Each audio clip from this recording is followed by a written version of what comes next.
always been into abandoned places. Not the illegal stuff, just old buildings, forgotten tunnels, places where nature eats away at what humans left behind. A few weeks ago, I found a post on a dark web forum I sometimes lurk in for exploration tips. Just coordinates and a vague description. Abandoned private estate. Remote basement has something interesting. The user who posted it had no history. No comments, no other posts. Just those numbers floating in the void. I should have ignored it, but curiosity's a bad habit. I punched the coordinates into Google Maps. Rural Pennsylvania. A few hours from me. Satellite view showed trees, but historical imagery revealed a building that'd been erased. I drove there the next Saturday, parked off a gravel road, hiked through thick woods until I found a crumbling driveway. At the end stood a lodge, vines clawing up the walls, roof half collapsed. No graffiti, no trash, just silence. The front door was jammed, so I climbed through a broken window. Inside smelled like rot and dust. Faded wallpaper, old books, a chandelier dangling like a threat. The basement door was slightly open. Cold air hit me as I went down. My flashlight lit up stone walls, broken shelves, and a table covered in plush dolls. Not just any dolls. One had my green hoodie, another wore my brother's beanie. One looked like my mom down to her glasses. I picked up the doll that looked like me. Rough fabric like burlap. On its back, red thread stitched into a pattern, not decoration. A symbol. That's when I realized they were voodoo dolls. I didn't sleep that night. Back home, I sat at my desk with the journal I'd found in the basement. The leather was cracked. The pages warped, but some entries were still legible. Lists of names, dates, and notes like they don't understand. The dolls protect. They must never be lost. One name stood out, mine. Not crossed out like the others, just sitting there, fresh ink. I spent hours digging online. The house didn't exist in records. No property deeds, no news articles. But I found an old photo of a family standing in front of the same lodge, dated 1972. A man, a woman, 2 kids. The girl held a doll identical to the ones in the basement. The names in the journal matched obituaries. Dates of death lined up perfectly. A man named Harold died in 1989, car accident. A woman named Clara in 2003, stroke, all crossed out, except mine. Then the email came. No sender, no subject, just 3 words. Do not go back. I slammed my laptop shut. Hadn't told anyone. Not my brother, not my friends. The email address was a jumble of letters and numbers, untraceable, but I couldn't stop. I found a newer name in the journal. A woman still alive, lived an hour away. I messaged her. Do you know about an old estate in the woods? She replied fast. Who are you? I lied. Just researching old buildings. Her answer. That house is gone. Leave it. I should have listened. But the dolls, they were us. My family. Me. I went back. The woods felt heavier this time. No birds. No wind. Just the crunch of dead leaves under my boots. The house waited, rotting and silent. The basement door hung open like an invitation. The dolls were still there, neat rows on the table, frayed and stained. But now, at the front, a new one. Clean fabric, fresh stitches. My hoodie, my coffee stain, my face. I didn't touch it. I ran. I didn't tell anyone about the new doll, not even my brother, but I couldn't stop staring at the photo of the family from 1972. The girl in the picture, her doll was identical to the ones in the basement. Same burlap fabric, same red stitching. 3 nights later, I woke to rain slamming against my windows, a storm. And in the thunder, I heard it again. Grandma's voice, Jamie. Not from the woods, from my closet. I grabbed my flashlight. The doll I'd left in the basement sat slumped against the closet door. Its button eyes glinted in the dark, coffee stain on the sleeve. My sleeve.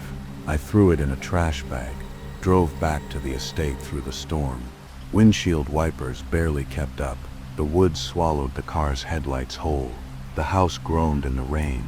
Vines lashed the walls like whips. I ran inside, trash bag in hand, and headed straight for the basement. The dolls were gone. All of them. The table sat empty, dust undisturbed, no scraps of fabric, no stains, just a journal I'd left behind splayed open on the floor. A new entry, written in fresh ink. They're awake, they don't forgive. Burn them, burn it all. Thunder shook the ceiling. I flipped through the journal, pages I'd never seen before, sketches of the dolls, names of people I didn't recognize, and dates stretching back to 1913. The last page had my name again, circled in red, a creak above me, footsteps, slow dragging. I froze. The storm drowned out everything but my heartbeat. Another creak, closer. Grandma's voice echoed down the stairs. "Jamie, you shouldn't have come back." I shoved the journal into my bag and climbed out the broken window. Rain soaked through my clothes instantly. The woods were pitch black, the path gone. Halfway to the car, I tripped over something soft. My flashlight beam landed on a doll, my brother's beanie soaked in mud. Then another, my mom's glasses, dozens of them scattered in the underbrush, all staring at me. A twig snapped behind me. I didn't look back. The car wouldn't start. I slammed the steering wheel. Rain pounded the roof. Through the fogged windshield, shadows moved in the trees.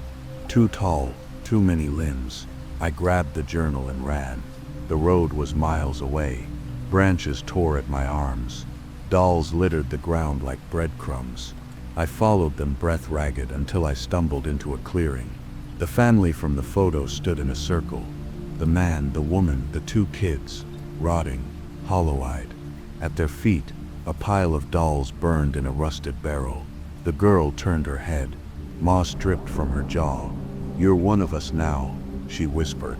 "Burn yours or we burn you." The girl's voice clawed into my skull. "Burn yours or we burn you." The barrel fire spat embers into the rain, lighting up the family's rotted faces. The man held a doll with his own sunken eyes. The woman cradled one missing an arm. I fumbled for the trash bag in my backpack. The doll I'd brought, the one with my face, stared up at me. Rain soaked its hoodie, darkening the coffee stain. "Do it," the girl hissed. Her brother's jaw unhinged, black liquid dripping down his shirt. I threw the doll into the flames. It caught fast. The fabric curled, stitches melting. Smoke reeked of burnt hair. The family leaned in, their hollow eyes reflecting the fire. The girl smiled, then nothing. The storm died. The woods went still. The family vanished. Only the barrel remained, flames licking ash. I ran. The car started this time. I drove until my hands stopped shaking.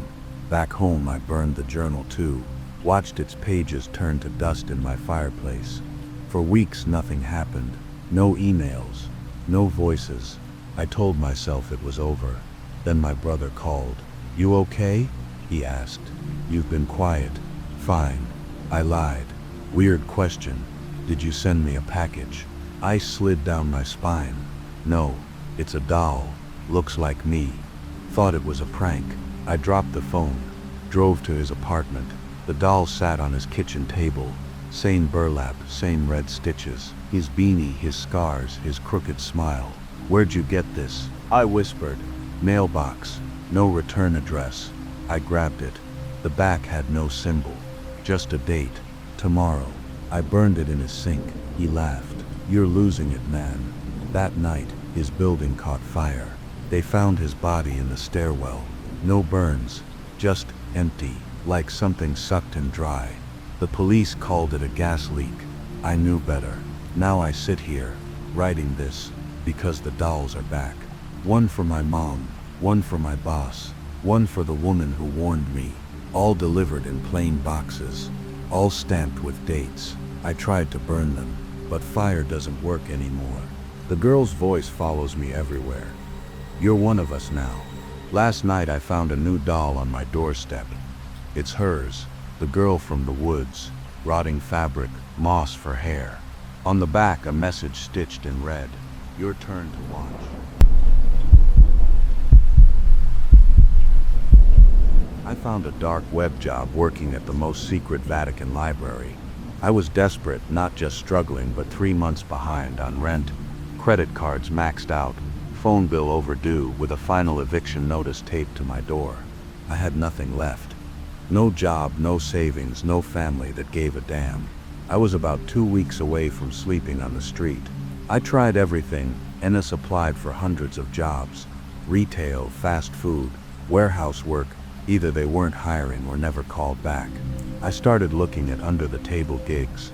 Craigslist, shady Telegram groups. The kind of work where you don't ask questions. But nothing paid enough. Nothing could save me. That's when I remembered the deep web job forums. I know what you're thinking. The deep web. Seriously. But here's the thing. The real deep web isn't all red rooms and black market organs. It's just a place where people post things they don't want on Google. A place where desperate people go when they have nowhere else to turn. And that night, I was desperate. I found a job board tucked away behind layers of encrypted links. The kind of site that looked like it hadn't been updated since 2003. Most listings were exactly what you'd expect. People looking for hackers, counterfeiters, private investigators. Then I saw it, a blank post. No title, no description, just a black square in the middle of the page. Something about it made my skin crawl. I clicked, and suddenly words appeared. Private archivist needed. Location, Vatican City. Salary, $10,000 per month. Must be comfortable with discretion. That was it. No other details, no requirements, just a button that said apply. My heart pounded. $10,000 a month wasn't just good money. That was insane money. Too good to be true. Something felt wrong, but I was desperate. I hesitated, then typed in my initials, DC. No email, no phone number, no ID. I hit submit. The page refreshed and 3 words appeared. Submission received. That was it. No confirmation, no contact details, nothing. Like the job had never existed. I sat there staring at the screen, my stomach twisted in knots. Something wasn't right. But exactly 1 hour later, my phone rang. No caller ID. I almost didn't answer, but when I did, I regretted it. A voice, low, smooth, unnaturally calm, spoke my full name. Not D. Carter, not Mr. Carter, but my full, real name. My blood turned to ice. I hadn't given them my full name. I hadn't even used my real laptop. Yes, I said, my throat dry. You have been selected, the voice said. It wasn't a question. You will receive your travel itinerary within the hour. Do you accept the position?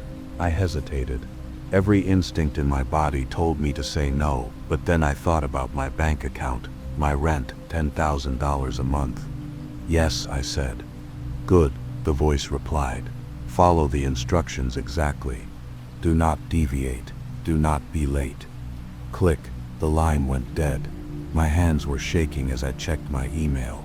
There it was, first-class ticket to Rome, a hotel reservation, a Vatican City work visa already approved. I should have run. Instead, I packed my bags. And that was my first mistake. The plane was too nice. I'd never flown first class before. V's leather seats, hot towels, flight attendants that smiled too much. And the other passengers. They didn't talk. They barely moved. Something was wrong. Halfway through the flight, a flight attendant leaned down. Mr. Carter, she whispered. I nodded. She slipped a folded piece of paper onto my tray table and walked away. I opened it. It was handwritten, short. Do not speak to anyone on this flight. Do not sleep. I felt sick. I glanced around.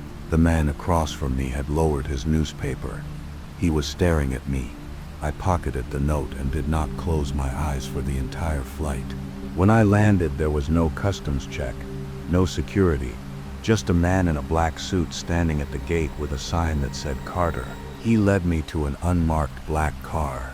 We drove through Rome in silence, passing the Colosseum, the Pantheon, a McDonald's with a full wine menu. Then we reached Vatican City. I expected to be taken to a library, a church, a museum. Instead, we stopped in front of a windowless stone building. The driver handed me a key. Your quarters, he said. You begin work tomorrow. 7 a.m. sharp. Then he drove away. I was alone. The air felt thick. I turned the key and stepped inside. The room was bare and a cot, a desk, a closet, and on the cot was a sealed envelope. No name, no return address, just a black wax seal with a symbol I didn't recognize. I tore it open. Inside were two things, a handwritten note and a single sheet of paper. I unfolded the note first. These are the rules. Do not break them. You will not get a second warning. My stomach turned. I unfolded the paper, and I swear to God I stopped breathing. There are things you don't understand about the world. Things buried deep in the cracks of history, locked away in places where no one will ever accidentally find them. We tell ourselves the world makes sense, that the laws of nature and physics and time are unbreakable. But I've seen the cracks. I've looked inside, and I know now we were never supposed to see what was inside. The envelope sat on the cot waiting for me. The wax seal was thick, pressed with a symbol I didn't recognize. It looked ancient. The edges of the paper were brittle and yellowed, and when I lifted it I could smell something like old rotting parchment, like skin. I swallowed hard and broke the seal. Inside were two things, a single sheet of yellowed paper and a short handwritten note. I opened the note first. The handwriting was slanted, sharp, like someone had written it in a hurry. It read, "These are the rules. Do not break them. You will not get a second warning." My hands were shaking as I unfolded the second sheet. That's when I saw the list. Rules for the Vatican Archives staff. You will be escorted to the library every morning at exactly 7 a.m. Do not attempt to leave your quarters before this time. Never attempt to enter the library alone. Your escort will unlock the doors. If the doors are already open when you arrive, do not enter. Wait. If they do not close within 10 minutes, return to your quarters and lock the door. You may hear whispers while working. Do not respond. If the whispers continue for more than 5 minutes, place your ID badge on the nearest table and exit the library immediately. Some of the books will have no titles, no authors, and no publication information. If you find one, do not open it. Hand it to your supervisor immediately. You will see a man in a white robe between the shelves. He does not work here. Do not acknowledge him. Something was watching me. My vision blurred. I could hear my own heartbeat pounding in my ears. I looked up. The small crucifix nailed above my cot had tilted at a strange, impossible angle, like someone had just touched it. But I never heard a sound, never felt anything move. And then I noticed something else at the bottom of the page. Something written in fresh, dark ink. If you find a page that looks like this one but the rules are different, burn it immediately. Do not read it. Do not ask about it. Do not let anyone see you with it. If someone else finds it first, run. I dropped the paper like it burned me. Something about that last rule felt wrong, like it was added later, like it wasn't meant to be there. The air felt heavy. I stood up too fast, my legs shaking, and that's when I heard it. Scratch, scratch. A faint, slow scratching sound coming from inside the walls. I froze. It was light at first, soft like the sound of nails against wood. Then it got louder, more frantic, like something was inside the wall clawing to get out. The air grew colder. I backed up until I hit the far wall, my breath shaking. The scratching was coming closer, closer. I couldn't breathe, and then silence.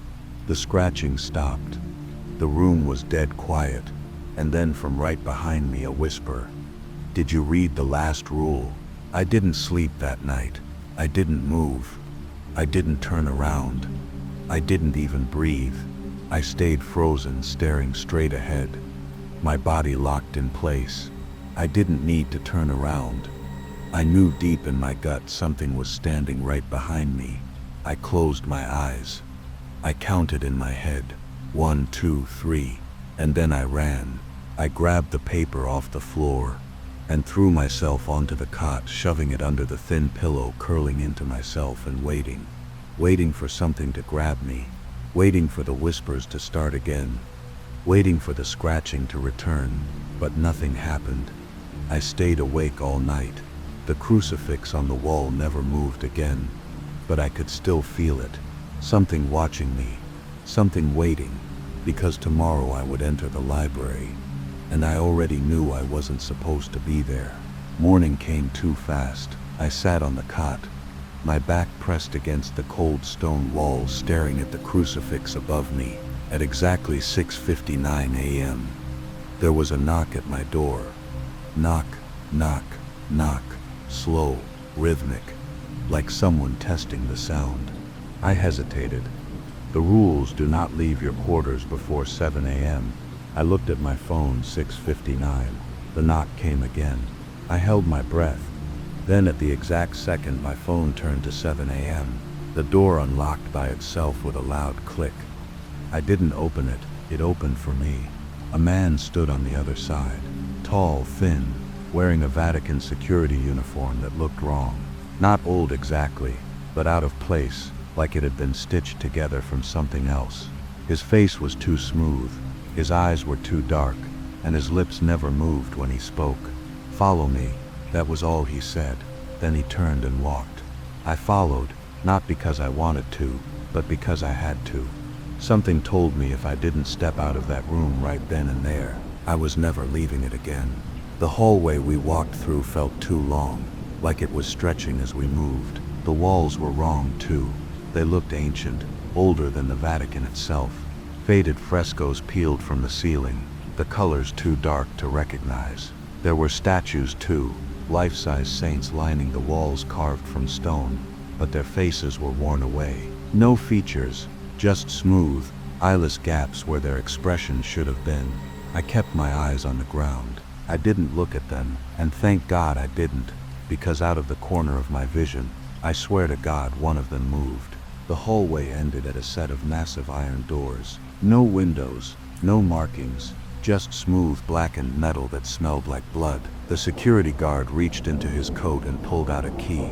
Not a modern one, a rusted, jagged, ancient-looking thing like it had been pulled from a grave. He slid it into the lock, and as soon as the key turned, the whispers started, soft, distant, like 100 voices speaking from the other side of the door. I went ice cold. The guard didn't react. He just pushed the doors open, revealing darkness. No lights, no candles, just a long stretching corridor filled with bookshelves that faded into nothing. "This is where you work now," the guard said. Then he handed me an ID badge and closed the doors behind me, leaving me alone. Something was in there with me. I stood still, not breathing, not moving. I wanted to turn back, to pound on the doors, but I already knew they wouldn't open.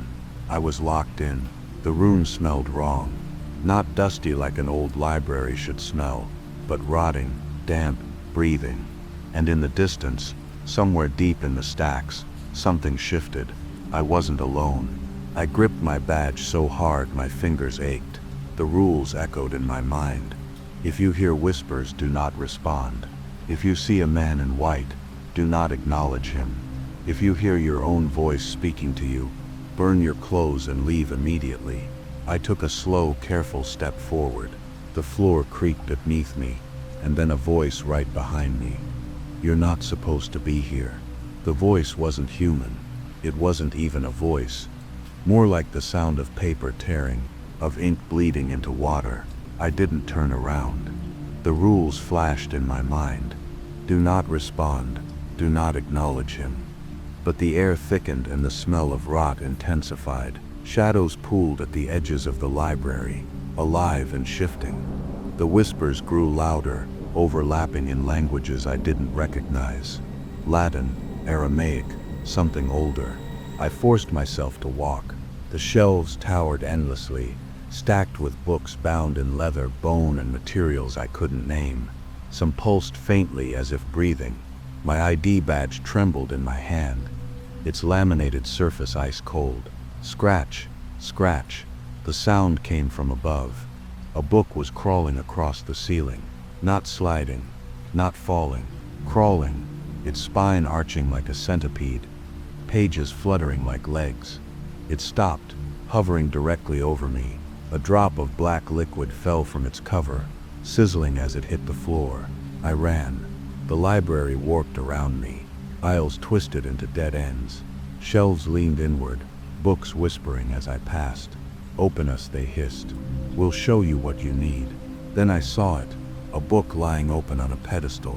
No title, no author, just pages filled with symbols that writhed under my gaze. The rules screamed in my head. Do not open it. Hand it to your supervisor. But beneath the symbols I saw my name. David Carter. Born March 14, 1991. Died. The page blurred. The death date shifted. Numbers melting and reforming. October 31st, 2023. Tomorrow. I slammed the book shut. A hand gripped my shoulder. The man in the white robe stood beside me. His face was a blur like static on an old TV. His robe wasn't cloth. It was made of pages, thousands of them rustling as he moved. "You shouldn't have come here," he said, his voice echoing from everywhere at once. "But now that you have, you'll feed them." The library shifted. The walls dissolved into nothingness, the floor cracking open to reveal a void filled with eyes, yellow, lidless, staring. The books began to scream. I stumbled back, clutching the forbidden book to my chest. The man in white advanced, his robe unraveling into tendrils of parchment that snaked toward me. "Burn it." The last rule, the one written in fresh ink. I fumbled for the lighter I'd stolen from the flight attendant's cart. The man in white lunged, pages slicing my arm like razors. I flicked the lighter and held the flame to the book. It ignited with a howl. Not the book, the air. Fire raced across the symbols, burning blue and hungry. The man in white recoiled, his static face twisting as the flames consumed his paper robes. The library shook, shelves collapsing into ash. I ran blindly, the fire spreading, the screams of the books rising to a deafening pitch. Ahead, a sliver of light. The iron doors, they were open. They found me outside St. Peter's Basilica, the forbidden book reduced to ash in my hands. The Vatican denied everything. No job offer, no library, no record of my visa. But the money appeared in my account, $10,000 as promised. I paid my rent. I bought a new phone. I tried to forget, but at night, I hear the scratching. And sometimes when I open my closet, I see a single shelf where there shouldn't be one. The books are there, waiting. They've started leaving me notes. "You missed a page," the latest one says. "We'll find it." I don't sleep anymore. I sit awake, staring at the crucifix on my wall. It started to tilt again.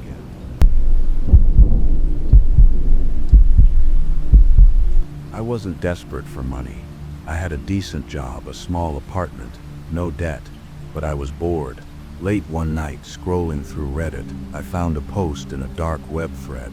Someone had shared an Onion link, high-paying remote jobs, no experience needed.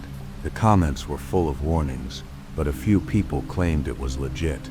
One guy said he made $220,000 in a month just watching security cameras. Another mentioned data classification, easy work, no questions asked.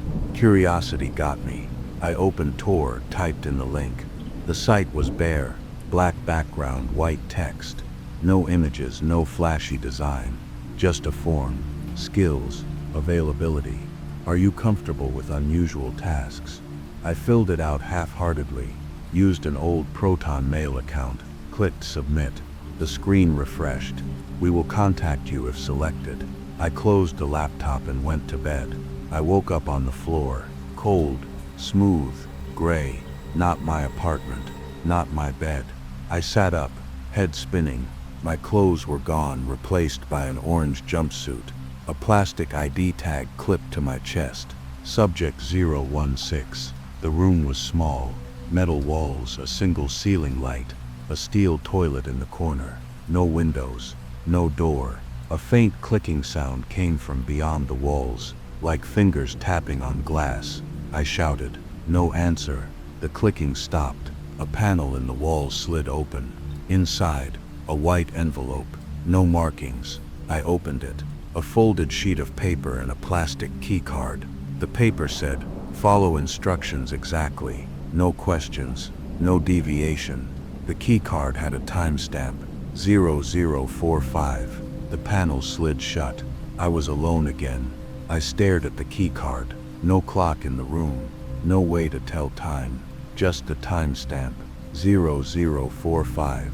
A soft mechanical hiss, the farthest wall slid open, revealing a dimly lit hallway. I stepped forward. The hallway stretched about 20 feet before splitting into two paths. Both looked identical. No signs, no markings. I turned back. All the cell was gone. The wall had sealed itself shut. No going back. I glanced at the key card. If there were doors ahead, it had to open something. I moved forward. The hallway was cold, industrial, smooth metal floors and walls that seemed too clean, too polished. It reminded me of a lab more than a prison. I reached the split and hesitated. Left or right? No clues, no hints, just a decision. The timestamp, 0045. Was it a countdown? A door number?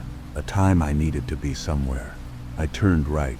The hallway ended at a solid metal door with a small card reader next to it.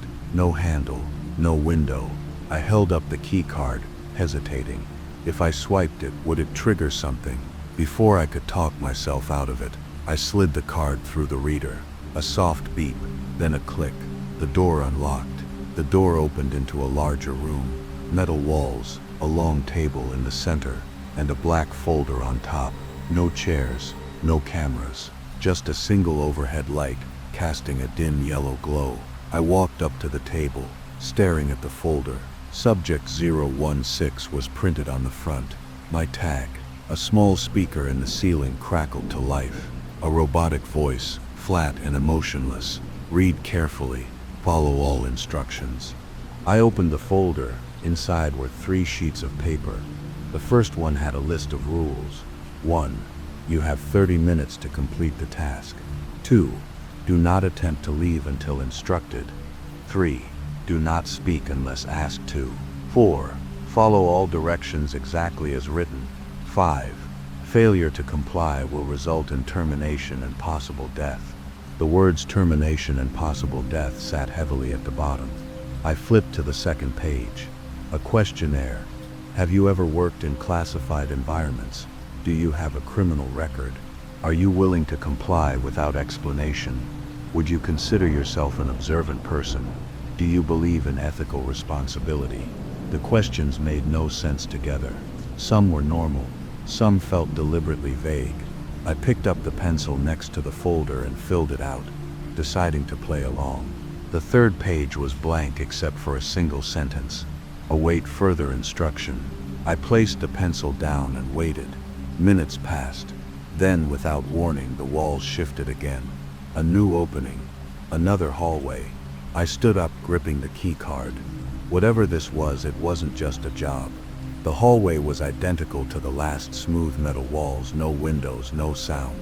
I stepped forward cautiously, gripping the key card even though I wasn't sure if I'd need it again. After a few feet, I reached another door. No handle, just a small red light above a scanner. I waited. Maybe it would open on its own like the last one. Nothing. Then the speaker crackled to life again. Proceed with task 2. That was it. No instructions. No context. I glanced around, looking for another folder, another panel, anything. The red light above the door stayed steady. I stepped closer, scanning the wall. This time, instead of a key card slot, there was a small touchscreen panel embedded into the wall. A single line of text appeared. 2 doors, 1 key. Choose wisely. 2 doors. I turned around. Sure enough, another section of the wall had opened behind me, revealing a second identical door. I stood between them. Both were featureless metal slabs. No markings, no labels. One had the red light above it, the other had nothing. If I had only 1 key card, which door was I supposed to open? I ran through the possibilities. Maybe this was a psychological test. Maybe they were watching, analyzing how I made decisions, but I still hadn't seen a single camera. No vents, nothing. If I guessed wrong, would it matter? I took a deep breath and did the only thing I could. I picked the door with the red light and swiped my key card. The light flickered green. A soft beep. The door unlocked. I stepped through. The next room was different. Instead of metal walls, it looked like an observation room. A large one-way mirror stretched across the wall, though I couldn't see what was on the other side. In the center of the room was a single chair bolted to the floor. A tablet sat on a small table next to it, screen dark. I walked up to the chair but didn't sit down. Instead, I picked up the tablet. The screen lit up immediately. Task 2. Observe the subject. Do not react. Do not intervene. Do not look away. There was a start button beneath the instructions. I exhaled. Observe what? I turned toward the one-way mirror. Was there someone on the other side? I didn't see anything. The room beyond the glass was pitch black. I hesitated, then tapped start. The lights in the other room flickered on. There was a person sitting in a chair. I took a step back. The person, a man, maybe mid-40s, was wearing the same orange jumpsuit as me. His ID tag read Subject 007. He wasn't moving. His head was tilted down, arms limp at his sides. His breathing was slow, steady. The tablet vibrated in my hand. A new line of text appeared. Watch carefully. Do not look away. I swallowed, glancing back at the man. He hadn't moved. His breathing stayed the same. Was he asleep? Unconscious? The seconds crawled by. The longer I stared, the more wrong he looked. Not because he was doing anything strange, but because he was too still. His chest rose and fell, but nothing else moved. Then, just as I started to doubt myself, his head twitched. A small, sudden movement, like a muscle spasm. The tablet vibrated again. Do not react. I gripped it tighter. I wasn't reacting, but what was I even supposed to be seeing? The man twitched again. This time his left hand jerked upward, then froze midair. His fingers were curled slightly, like he was holding something that wasn't there. I felt my own hand tighten around the tablet. Then, slowly, his head turned toward me. His eyes were open now, but he wasn't looking at me. His gaze was off, like he was staring just behind me. The tablet vibrated. Do not look away. I forced myself to stay still. The man's mouth moved, but no sound came out. His lips formed words, slow and deliberate. I tried to read them. He repeated it over and over. I strained my eyes, watching closely, and then, finally, I understood. He was saying the same sentence again and again. What time is it? The screen on the tablet flashed. 0044. 1 minute left. I kept staring. He didn't stop. What time is it? The lights in his room started dimming. I stayed frozen. The tablet vibrated one last time. Task complete. And then, just like that, the room went black. The glass became a mirror again, reflecting only my own exhausted face. The door behind me slid open with a quiet hiss. Another hallway, another choice. I stepped forward. I had passed the test, but I still had no idea what I was being tested for. The hallway stretched forward, identical to the ones before it, metal walls, no windows. But this time, small digital clocks were embedded at intervals. Each displayed a different time. 00100327 1242 2356. Frozen numbers with no pattern. I moved forward, glancing at them. Was this another test? The hallway ended at a locked door with a number pad. 10 blank spaces waited for input. No instructions. I thought of the man in the observation room. What time is it? The clocks. The random times. The code had to be here. I retraced my steps, noting the minute digits 4107389265. I typed the sequence into the keypad. The screen blinked green. The door unlocked. The room beyond was massive. A wall of monitors flickered, showing security feeds of other cells, hallways, and observation rooms. Each screen had a number in the corner. 016. My feed showed me standing in the control room, staring at the monitors. A chair faced the screens. On the desk in front of it, a tablet. A tablet. The screen lit up. Congratulations, Subject 016. You are now an observer.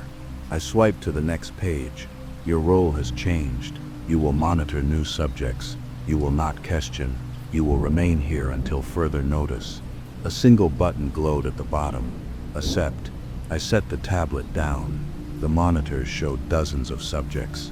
Subject 005, pacing in a cell. Subject 012 filling out a questionnaire. Subject 017, a woman in her 20s, waking up on the floor, confused, clutching her ID tag. This wasn't a job, it was a cycle. They weren't hiring employees, they were creating observers. People to watch, obey, and never ask why. I looked back at the tablet. The accept button pulsed. If I pressed it, I'd become like the ones before me. Trapped, silent, complicit. Subject 017's feed filled the screen. She stumbled to her feet, shouting for help. No one answered. I thought of the man in the jumpsuit. What time is it? His date was probably crossed out now. I turned the tablet face down. The system waited.